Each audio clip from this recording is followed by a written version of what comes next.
Hey, what is up, everybody? This is Stevie Breach coming to you here, making a double video today that I'm making on my lunch because I'm honestly a little bit bored. I opened up my lunchbox today and we got spaghetti for what feels like it's the fourth meal in a row. It's kind of weird coming to work so early in the morning when I go to lunch. Basically, it's just really damn early. Most people are probably eating breakfast right now, and I'm eating what I would consider lunch, but my breakfast this morning mainly consisted of a cup of coffee, and off to work I went, so it is what it is. But John Cena was announced a few weeks ago that he would be making his return to wrestling. A lot of people thought that when John Cena made his return at WrestleMania, that would be the kickstart of Cena being there, and the Monday Night Raw, the night after WrestleMania, came and went, and Cena wasn't there. And everybody sort of scratched their head a little bit, and seeing what was going on. Maybe he had another appearance. Maybe he got some sort of an injury doing the thing with him and The Rock and the Wyatts at WrestleMania. We were all sort of sitting there on pins and needles. And then the word came out basically that John Cena wasn't really 100% officially cleared. He went out there and did what he did because it was WrestleMania.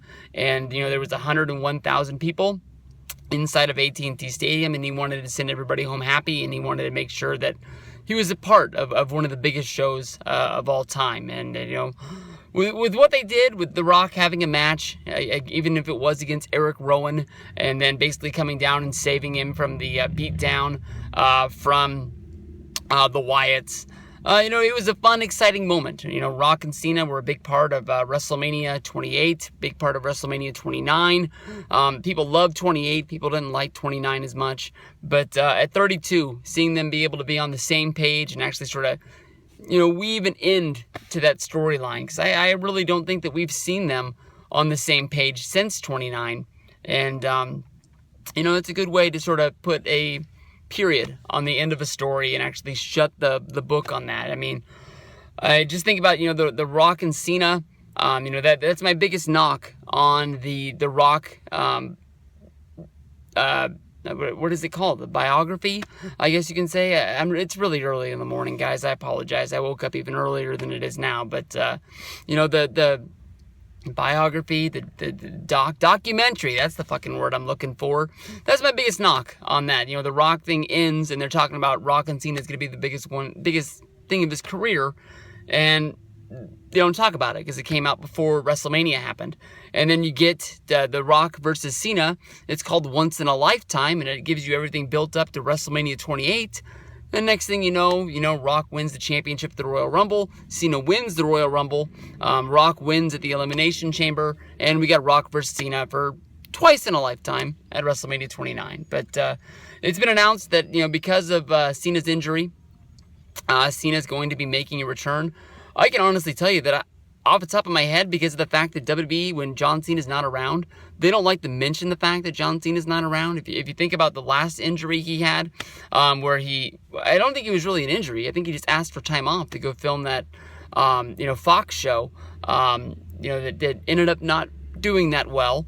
But he filmed that reality show with, you know, taking regular people and putting them through the Navy SEAL boot camps and all that stuff. And I can honestly tell you that I heard a lot about it before the show started, and now here we are. I don't know how many weeks the show's been on, and I don't know if it's been canceled. All I've been hearing is that the ratings are really low, and nobody's really watching it. It's one of John Cena's first fails, I guess you can say, outside of wrestling. He did The Marine. He did 12 Rounds. You know, we heard things about those movies. They didn't make a ton of money, but I think they did make a profit. And then I heard about The Reunion, which I think is the last movie that he did for WWE Films, which sort of just faded off the face of the earth. And it is on Netflix, but I've never seen it, so I can't say anything about it. And then from there, of course, he did the movie with Amy Schumer, which he didn't have the biggest part in the world, but people really thought he knocked it out of the park, and it would really open up doors for him to get more roles in Hollywood. He was in the end of the Mark Wahlberg movie with him and Will Ferrell. He was in Sisters, which is with the Tina Fey and Amy Poehler, the Saturday Night Live girls. But, you know, he took time off to go film those things, and then he came back. I can honestly tell you, I don't even remember how he got injured. I don't even remember when he got injured.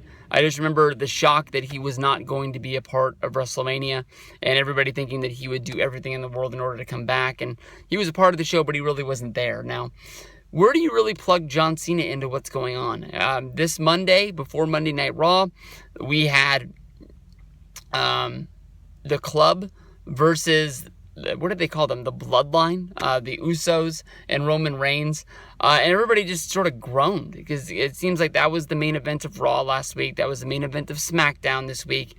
And here it is on Raw yet once again. I understand there's feuds in wrestling and these guys got to fight it out. And it's going to make for, a bigger Usos versus Gallows and Anderson match. It's going to make for a bigger Roman Reigns versus AJ match.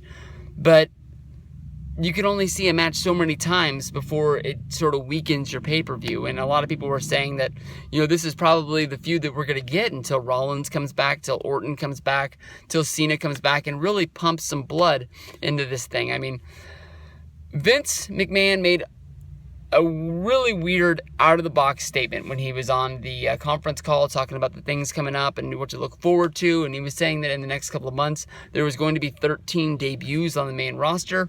I can honestly tell you, I can't even tell you 13 people in NXT that are ready to come up right now, and if you do bring up 13 people, where you're going to use them, how they're going to use them, and are they really going to matter? I don't know if maybe I mess up people's returns with debuts all the time. So maybe he's mixing in Orton, Cena, Rollins into all of those names, and it is what it is. But the word that I've been hearing is that to look at the Rusev versus Kalisto match, which is probably going to be the pre-show match on the upcoming pay-per-view, which is going to be Extreme Rules, because everybody knows that the United States Championship, when it's not on John Cena, is the pre-show championship of the world.